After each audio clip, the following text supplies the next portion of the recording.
Neném, querida. Oi, você tá ficando em pé a primeira vez?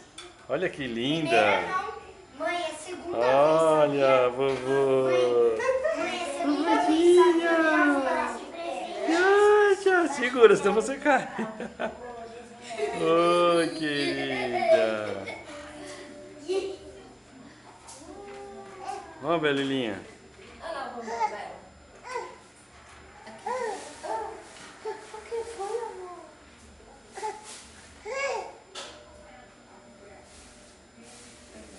Primeira vez que ela fica em pé, ó. Não, foi a segunda. Segunda vez, né? Olha. Olha. Mãe, eu tava rebolando.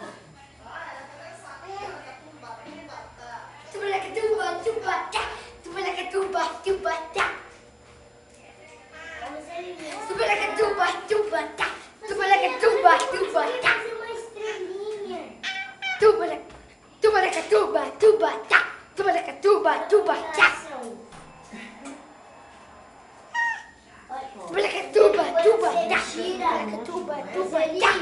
Você não é essa figurinha quando você tira também. Mas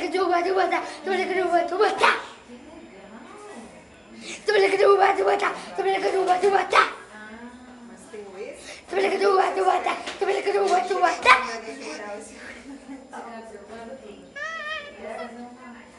Mas é legal isso, viu?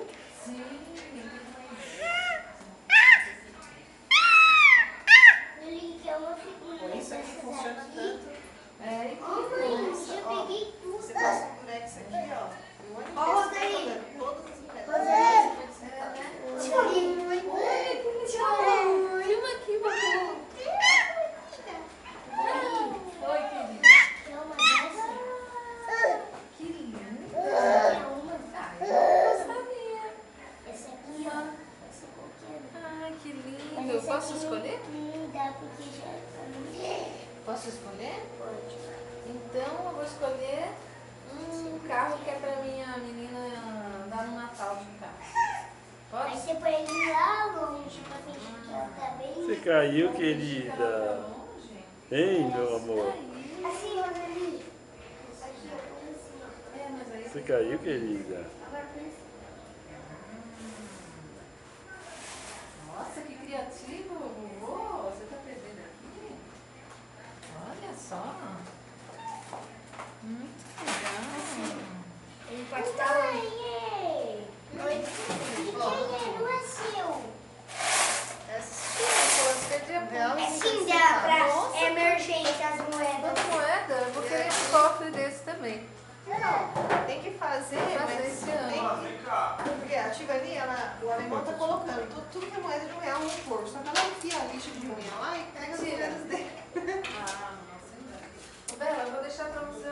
Um beijo, meu fazer a amor. minha boneca, tá? Um beijo, querida. Você é linda. Vovô te ama, viu? Vovô te ama, tá bom? Pode ser dó. Tchau. Tchau, vovô. Tchau. Um ano, ó. Tchau, vovô. Tchau, Eu vovô. juntei R$700. Tchau. Ó, a gente... Tchau, vovô. Tchau. R$700 pra Roseli, Tchau. você dá a minha nota, eu dou a sua. Falei. E agora, o que faz? É. Você terminou? Roseli, Agora já tá filmado. Se quiser outro filme, você vai. É só. Você quer. Deixa eu voltar para o normal. Você quer ver? Aqui, ó. É automático. Verde.